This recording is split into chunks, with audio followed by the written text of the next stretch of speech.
It is late archery season in South Florida, and this time usually means that the deer are starting to act a little bit different than they do at the beginning of the season, and that means that we have to change up our tactic. In early season, I might find myself looking for bucks close to the easy access roads that go into these wildlife management areas.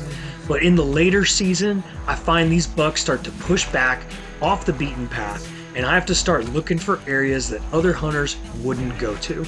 And a lot of times that means walking through water, a lot of it. Oh, all right, I made it to my tree.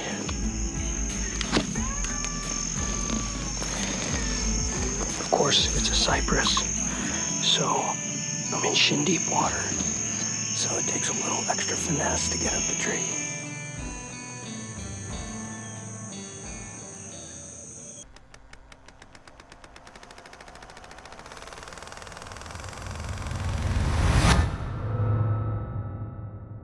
My name is Mark Barton, and I'm what you would call an adult onset hunter. Growing up overseas, I thought hunting was only something people did in the movies. When I moved back to my homeland, I was determined to learn, but nobody would show me the ropes. I had to teach myself through trial and error. Once I started to figure it out, I vowed to create the resource that I never had, to educate, entertain, and inspire others just like me. Join me on my adventures, learn from my successes and my mistakes. Welcome to Swamp and Stomp.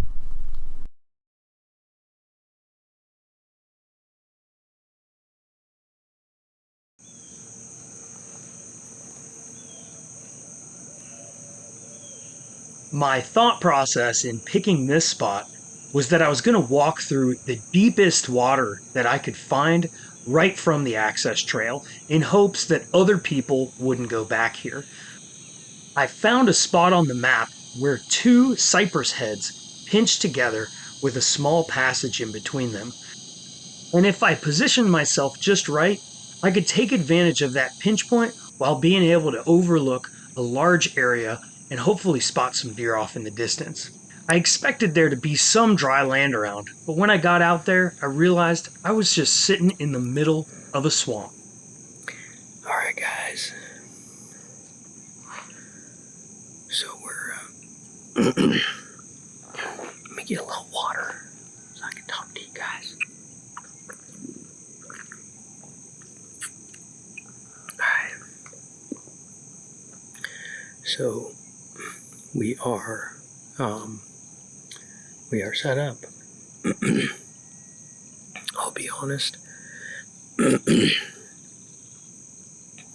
a little wetter out here than I thought it would be. It is very wet. Me personally, I don't like to hunt places that are this wet. I don't mind wetness if there's like areas where it's not as wet. I haven't been in here behind me, hoping it's not that wet in there, and that this is just kind of like a spot they might come across, because there's another area back this way that I can see pine trees, and pine trees typically don't grow in the water, so but yeah, I'm in this little cypress tree. It's probably the lowest I've hunted in a very long time. I think I'm maybe max 10 feet off the ground, but I have a lot of cover around me, so I feel pretty confident that if something comes in, I'll be able to draw my bow. Anyway, I passed a rub on my way in, so like 50 yards, 60 yards down from here, so I know there has been bucks in here. Just, I'm not convinced they would come hang out here for fun. I think they'll come in here to get away from pressure. This is the third or fourth week of this area, so maybe they're hanging out in here, I don't know. But my plan is to kind of grunt and maybe do some rattling. I'm hoping they're bedding back in this shrubby area here, and that they'll come out and see what's making all that noise. So, yeah. If I don't see anything this morning, though, I will not be sitting here again, because This just ain't my vibe. Well, I've got deer. I'll be damned. A bunch of them.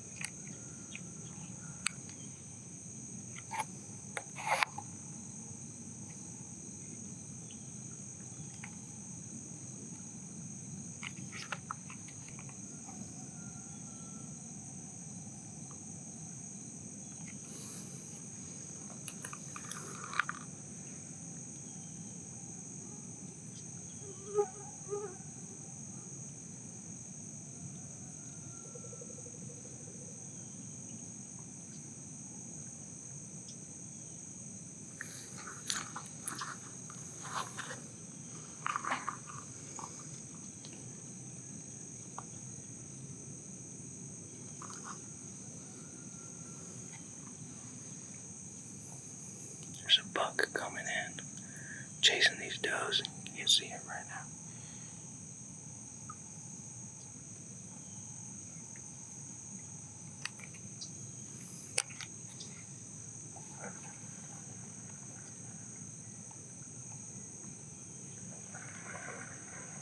Oh, he's on her.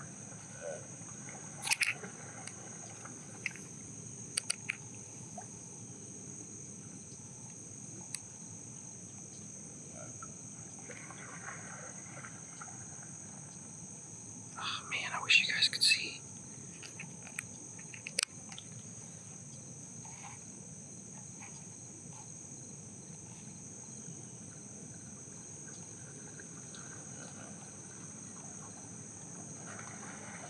There they go.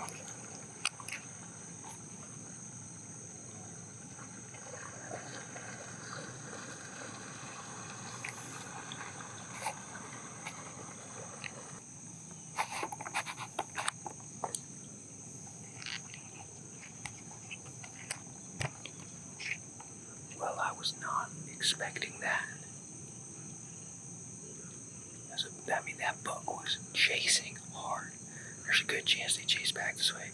He looked pretty small, but that means there's a hot doe. Hopefully, there's a bigger buck that's gonna come in and chase her. I couldn't get a good look at him, but hopefully they come this way.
When I saw this buck in the distance, I had convinced myself that he was a lot smaller, probably because of the broken antler. But it was at this point that I realized he was actually a pretty nice buck, and I wanted to shoot him. But he was now so close, I had to wait until he got further away from me so I could actually position myself to take a shot.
Matt.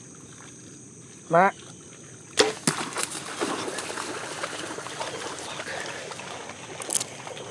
Oh, that was a terrible shot. Why did I do that? Why did I do that?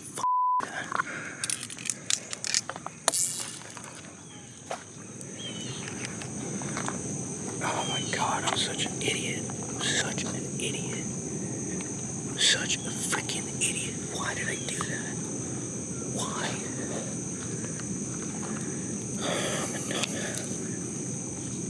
Matt.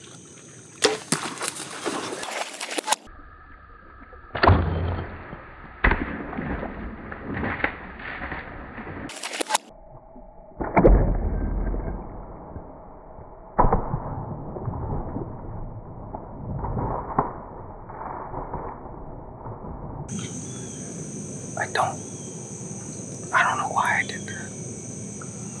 I'm so mad at myself right now.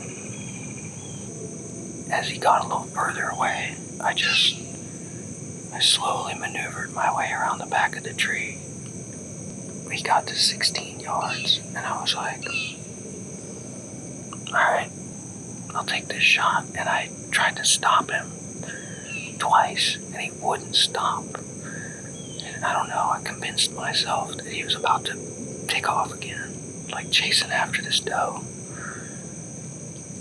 And I was like, oh, well, he's super close. I don't need him to stop. I'll just shoot. Stupid. Shot back and low. The low part is good. The doe is still right next to me here. She's like in the cypress head. She's probably pretty confused about what happened. I feel like such a jackass. I haven't heard him fall yet, but he's in these dog fennels like 60, 70, 80 yards from me. I'm just gonna leave him alone. I'm not gonna go track. I know it was a bad shot. Hopefully he just, beds down out there and dies. But he hasn't moved. Like I heard him. I saw him walking in there. I haven't heard him flop down or anything, so I think he's just hurting and suffering because I'm an idiot. I'm so mad at myself. Jesus. Buck eventually reappeared from the marsh, and for the next 2 hours, I watched him walk slowly and painfully, like you see him doing right here. He eventually got to about 200 yards, and then he bedded down behind a bush. I had hoped that because it was a gut shot, if I left him there for 6 to 8 hours, that's exactly where I would find him, as soon as I got a dog to help me track. At approximately this time, while I was feeling lower than low, I got a text from Cody that he had just shot a buck not too far from me, and he was pretty sure that he had smoked it. But you guys are going to get to watch that hunt in next week's episode. After watching this buck bed down, I went and got my dog and also got another tracker's dog to come and help because my dog isn't the most experienced. The dogs tracked the buck perfectly along the line that I watched him walk until we got to that area where I watched him bed down, and I was hoping that's exactly where we would find him.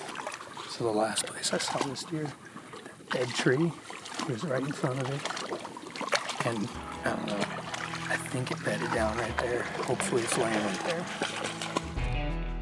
Unfortunately, the buck wasn't there, but the dogs acted like he was, and that there wasn't anything left to track beyond where he had bedded down.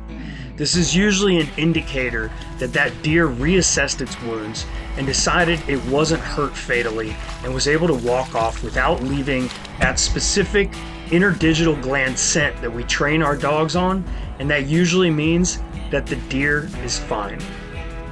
Without a buck to put my tag on, we continued to hunt, but we stayed in the same area in hopes that we would see him again or see vultures in the area telling us that he had died. But after 4 days of hunting the same area and not seeing any vultures, I started to think that maybe this buck had actually survived. I sure hope he did, and I hope I see him again on my trail cameras. In the meantime, I hope that all of you can learn from my mistakes and make sure that you always stop the deer before you take a shot with your bow. But I guess that's one of the tough pills to swallow about hunting. You can only really learn through mistakes, but those mistakes have dire consequences. And unfortunately, you just have to make them to get better. I'd like to think that this hunt has made me a better hunter and that I won't make this mistake again, but I probably will. I just hope that it'll reduce how many times I make it. I hope you enjoyed this video. Thank you for watching, and remember, don't be a dumbass like me.